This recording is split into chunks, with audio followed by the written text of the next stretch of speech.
pull this over to you? No. Okay. Didn't want to snatch.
Namo tassa bhagavato arahato samma sambuddhassa. Namo tassa bhagavato arahato samma sambuddhassa. Namo tassa bhagavato arahato samma sambuddhassa. Buddhang dhammang sanghang namasami. Can you hear me at the back, John? Good.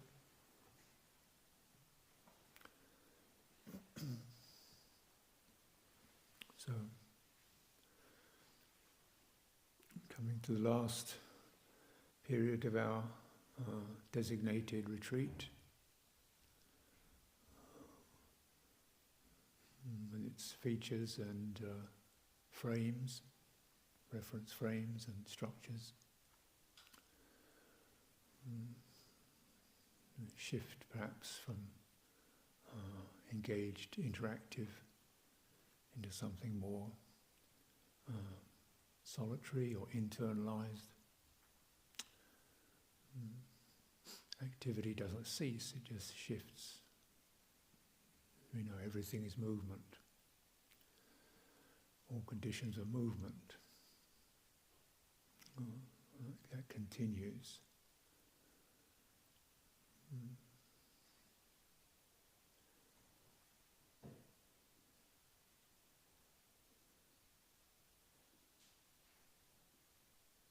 So, in this concluding period, is to present some topics for reflection,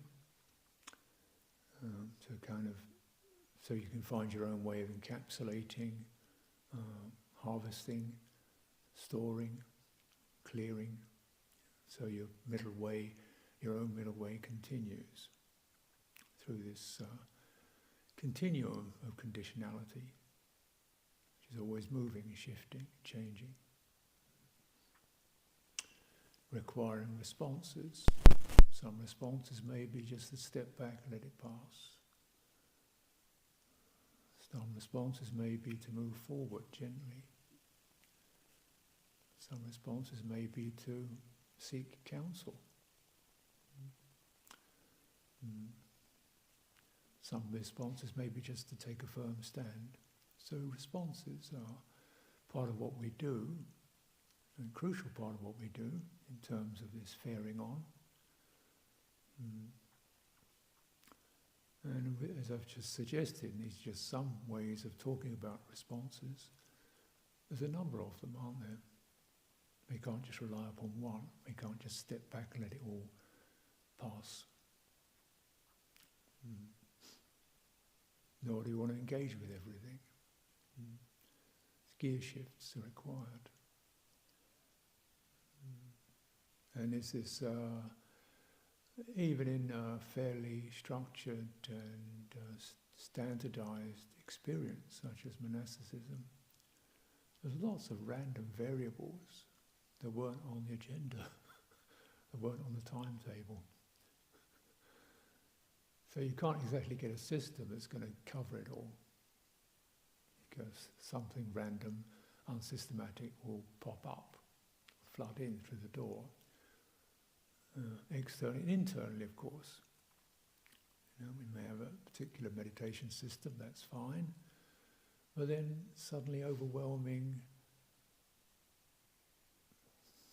moods rise, doubts, stagnation, lethargy, anxiety, uncertainty, restlessness, drive. That wasn't in the technique, wasn't on the agenda. And so one can say, well, what is the right technique?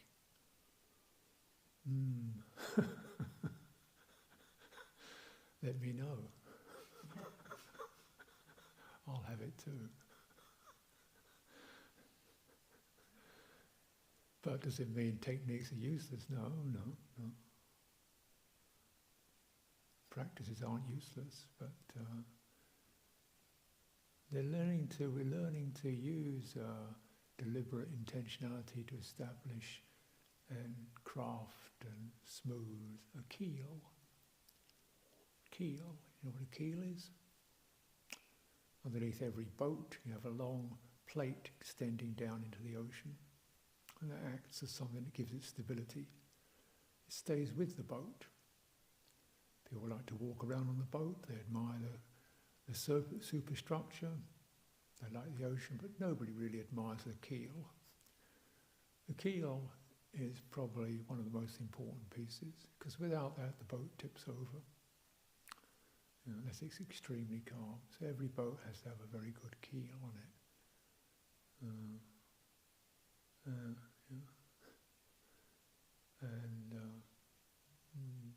It's strong, it's shaped, it's rightly placed.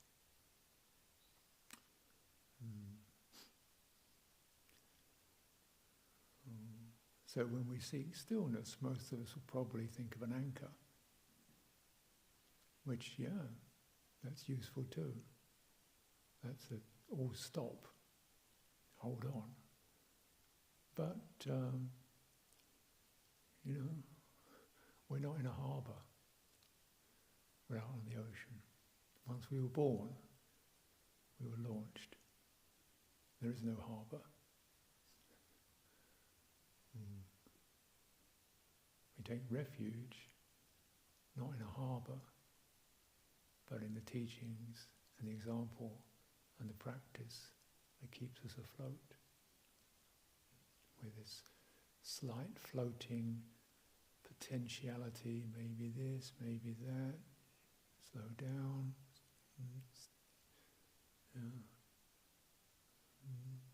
need to shift a little. There's that floating potentials, they're always available. So in this way, it's a greater learning program than just still, because it requires the maturation of all the activities, the root essence of our activities, because our activities are based primarily on virtue, even more primarily based upon right view. You know, we're not an independent entity. Our concerns don't end at the edge of our skin. They radiate around us. We are given to, we are infused with air, food, water, care of others. We wouldn't have been born without them. We're not an independent entity. We're in a continuum that spreads out in ever rippling and widening circles. That's where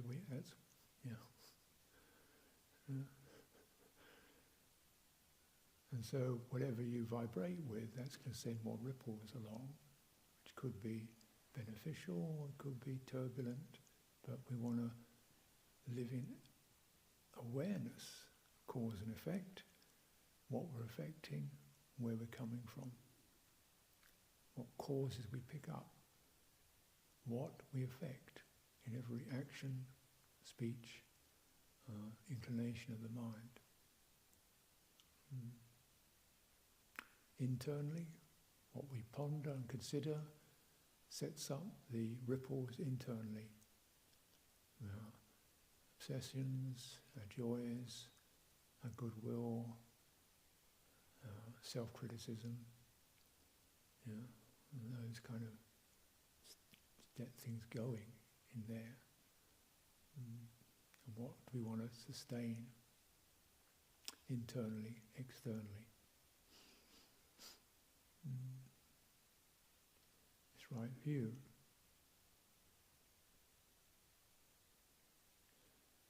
So in terms of instruction and teaching, you might say almost the only teaching is right view. It's to purify. It's not quite true.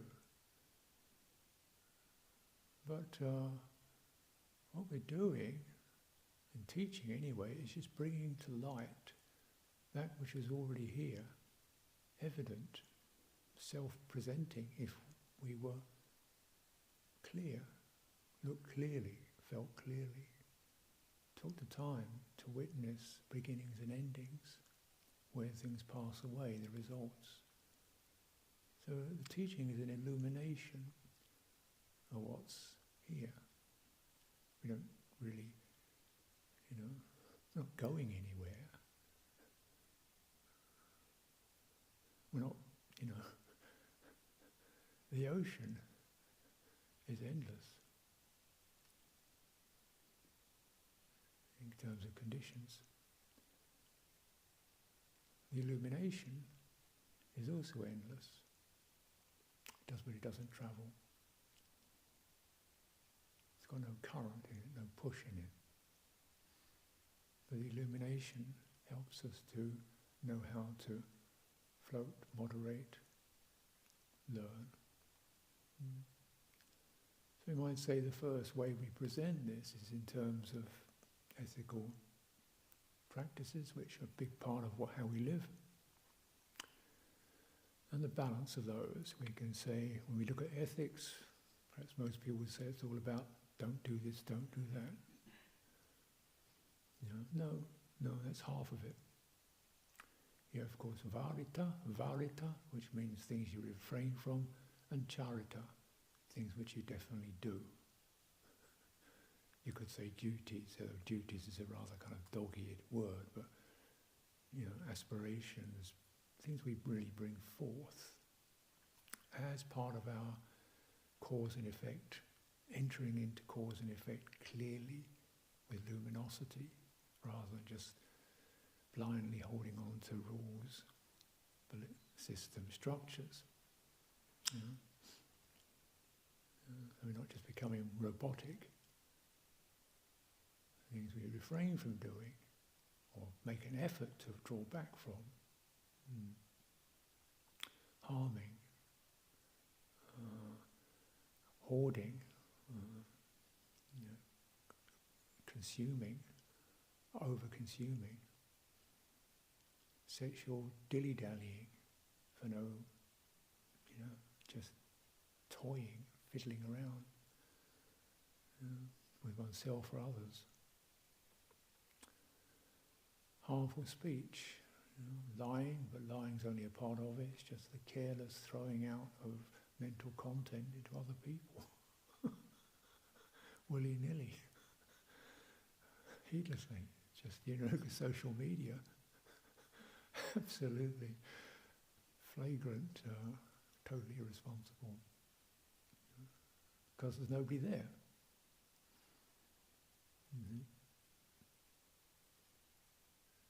Because when you look at something on the social media, the person's not standing there, they don't even know they're talking to. It's just a set of noise shooting out into whatever consciousness picks it up.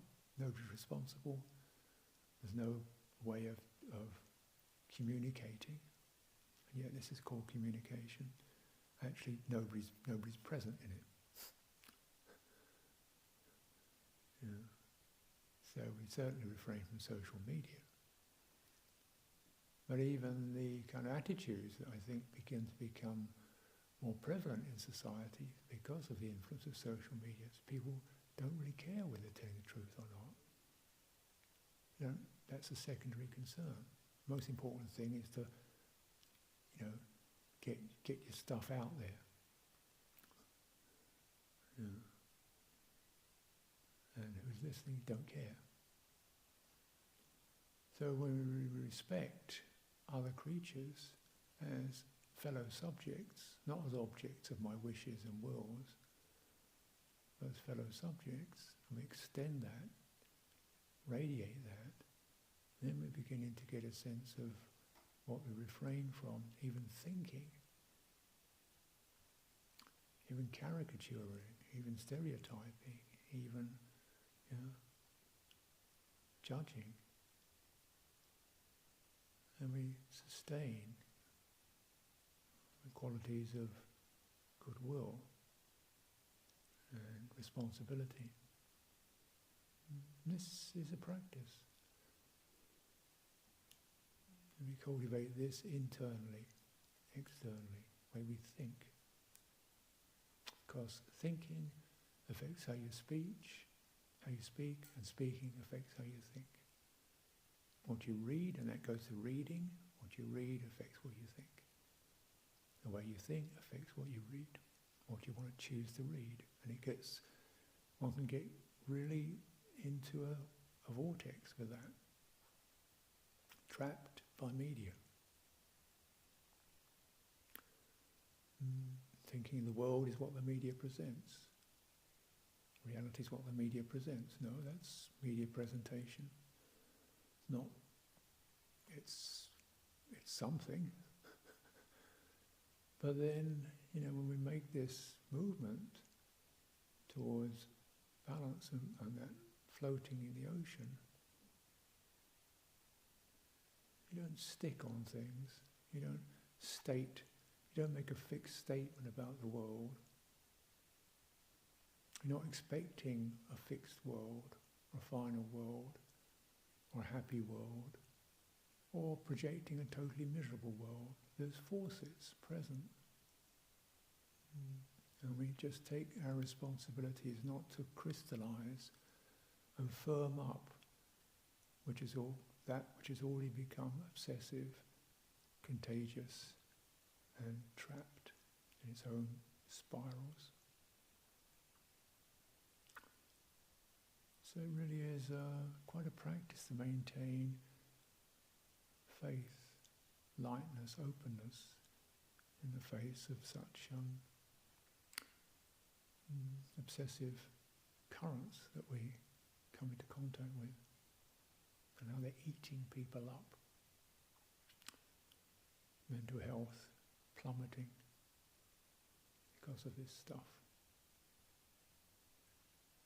So things you refrain from doing, and things you put effort into, healing,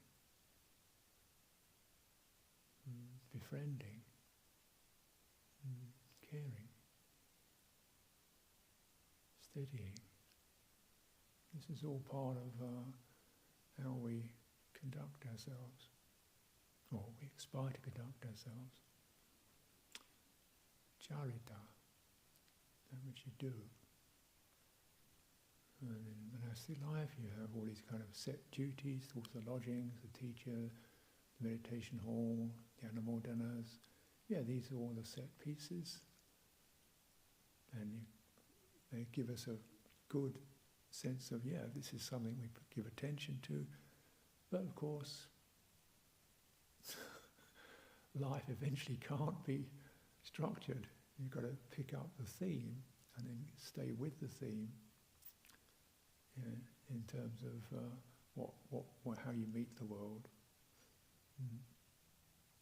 Keeping it clean, void of harmful, obsessive or stuck attitudes. So we're practicing with this. And, how does this fit into meditation? Meditation is the internalizing.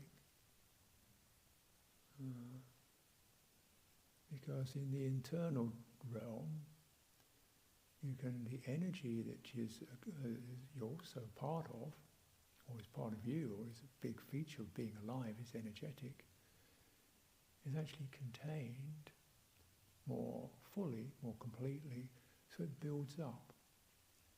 It's not spreading out, or it's limited, and containing it. And the containing it has two qualities to it. Both it's innately strengthening, but also it's revealing. Because as we contain energy, which is characteristically in our lives, has been evolved with speaking, acting, making things work, getting things done, having a pleasant time, meeting people, arranging this, arranging that. All that energy that's involved with that is now actually just contained. And it causes the structure of the person to shift.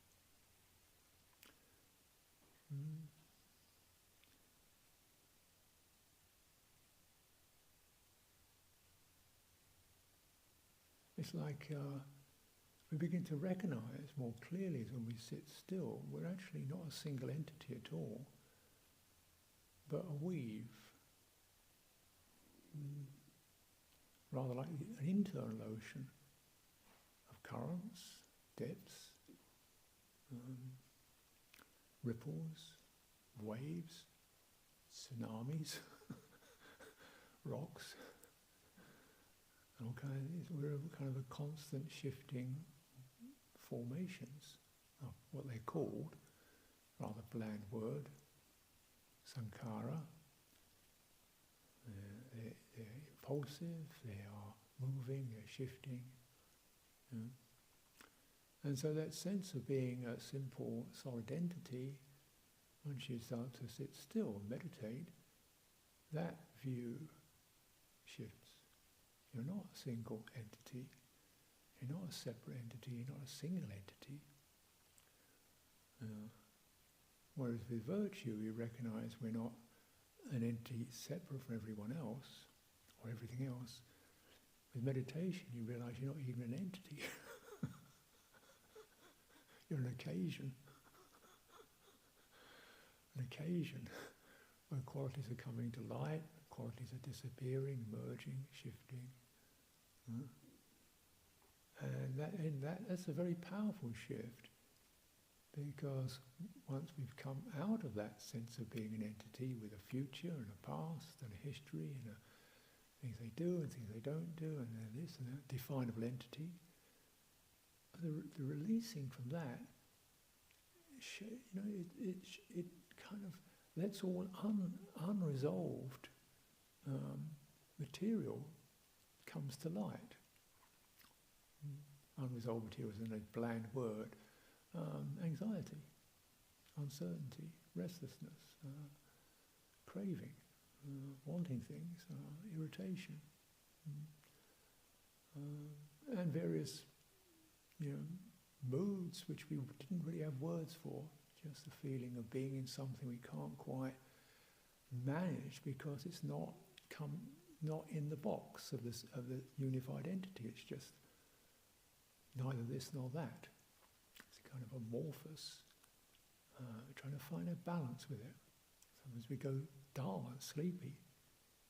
Sometimes you get hyper and very active. And this is what comes to revealed when we sit, meditate, whatever that is, standing, walking. And the fundamental quality of it is we turn intentionality, we withdraw it. We withdraw that outgoing movement. We don't necessarily curtail it completely, but we substantially withdraw it. And we put a limit on what we do. And suddenly all the energy is drawn back, and it begins to open the fibres of what seemed to be a unified being, a simple person. And that's psychologically, as we all know, pretty challenging, since one's views and attitudes were based upon that premise. Everybody said you were somebody, whether you likes you or not, you're definitely a something. And now that, there's a lot of things saying they're me, feeling like they're me, acting like they're me, but who's the me? What is it? Maybe they're just actions, movements, perceptions, memories, attitudes, impulses, reflexes. And what's the moderation of that? How do we float in that?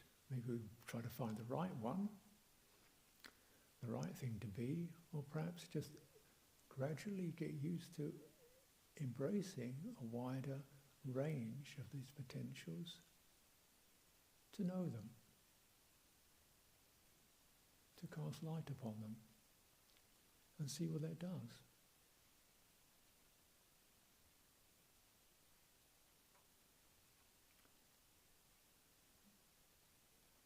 And what brings things to light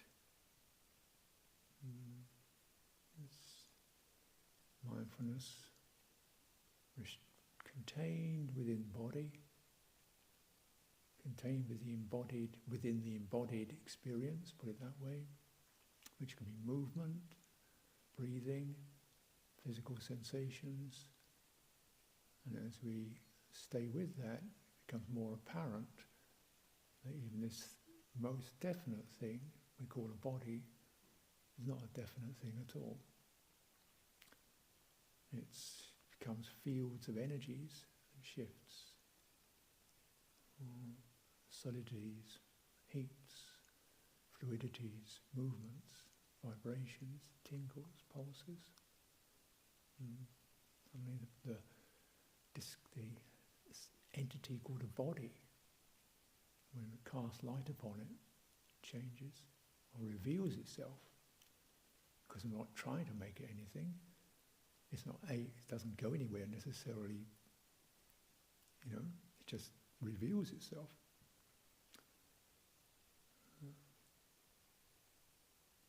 And then we see, well, in all this, one of the key features in all of this, as with any boat, it's not where you go, how big you are, or the colour of the hull, or how many people are sitting on board. It's the keel. Otherwise, it's over.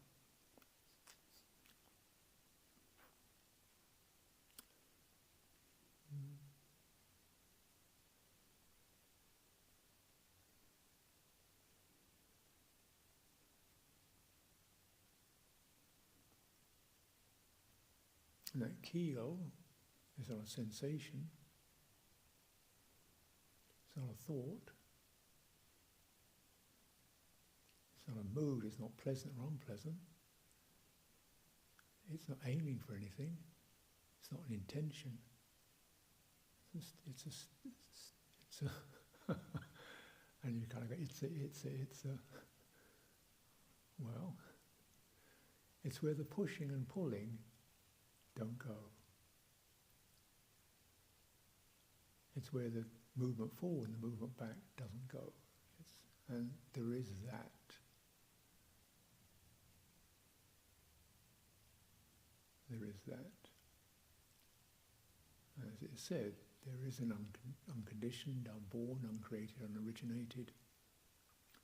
Without this, there'll be no release. There'll be no way of getting out of the vortex, staying steady in the flood, keeping afloat. There'll be no way out without this. What is this? Well, we say, because it's not a thing you can place, it's the place where the feeling, the moods, the memories, the intentions, skillful, unskillful sensations, where they're felt, they're known, and they're not caught, they're not held on to. In a way, although comes with the light. When you illuminate full conditionality,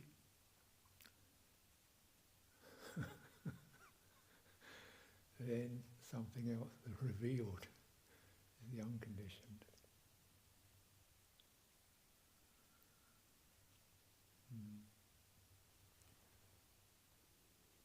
The practice then is handling conditionality. It's not an easy thing.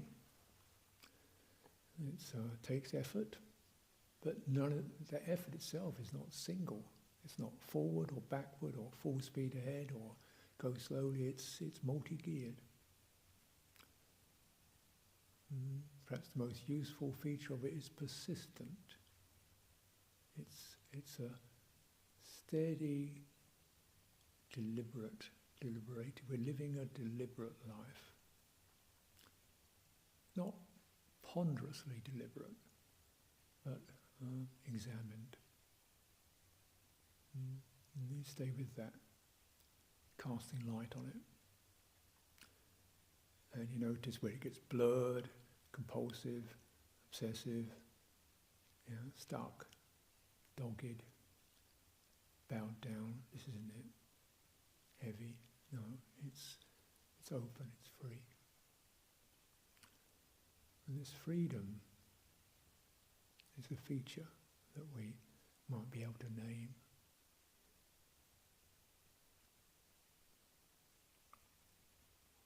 So handling conditionality towards so that the light extends into this unborn freedom is one way of encapsulating the whole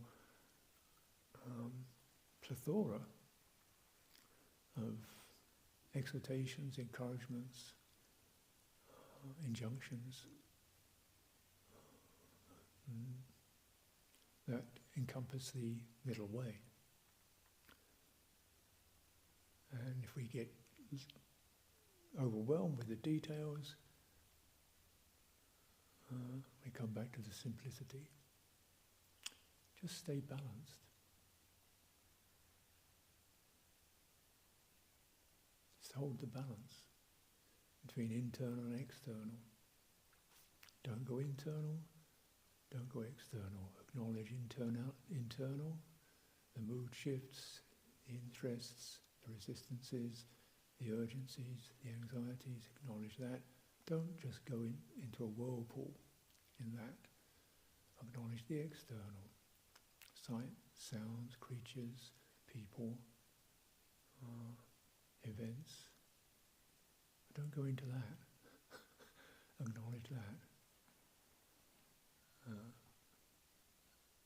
And then when we have that acknowledgement, just the meeting place, if it's held clearly, the meeting place dispels the clinging.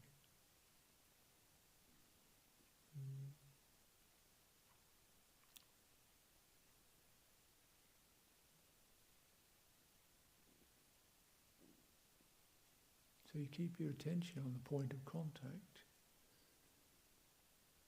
Something rushes up into your mind. What's the contact? You find yourself, oh no, what's going on here? What's this? Oh wow, that's great. I could do this. Just contact.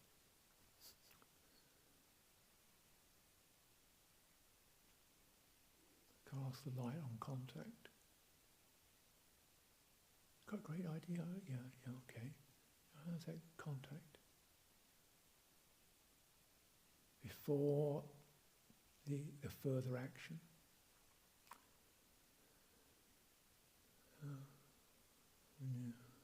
If there's no wavering, no delight, no aversion, no struggling, no proliferation, around that, the contact empties. And you find that empty place, quiet place, even because the reverberations still. Externally we see things we delight in, concerned about, worried about, feel very important and urgent. Feel really, really upset by it. Absolutely. Don't concern yourself too much with the reactions, but just where they land. Cast light on that, where they land. And there's the place where the clinging, the getting captured, getting stuck, unbinds. It unbinds. And the unbinding is called Nibbana. So Nibbana is not exactly a state, although it's often described poetically: the island, the refuge, the lantern, the light, the beyond. But it really means where stuff that was binding, tangling, proliferating, the not doing of that, the undoing of that. And where we find that, where we aspire towards balance, we know we have that. It's not something we don't have. When you stand up, you have balance, otherwise you fall over. You don't have to make it, but you do have to remember it. Heart also has a balance, though it's often lost. That balance is acknowledgement, light. You turn the light on the place of contact. And there's a place there where stuff doesn't go. And once we cast the light on that, it definitely helps to moderate how we act, because our action becomes dispassionate.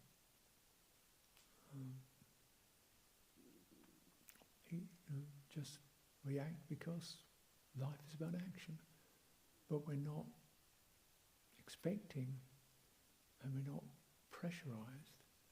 We act because life is action. We're in it. The water, we're in the ocean. But there isn't the pressing, the pushing, the anxiety, the how good am I, when will they ever, that stops, and the suffering stops. It's just for this the Buddha teaches.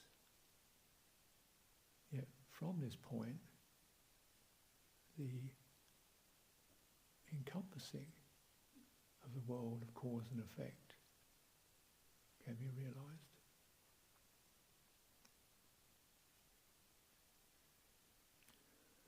So this is just a reflection.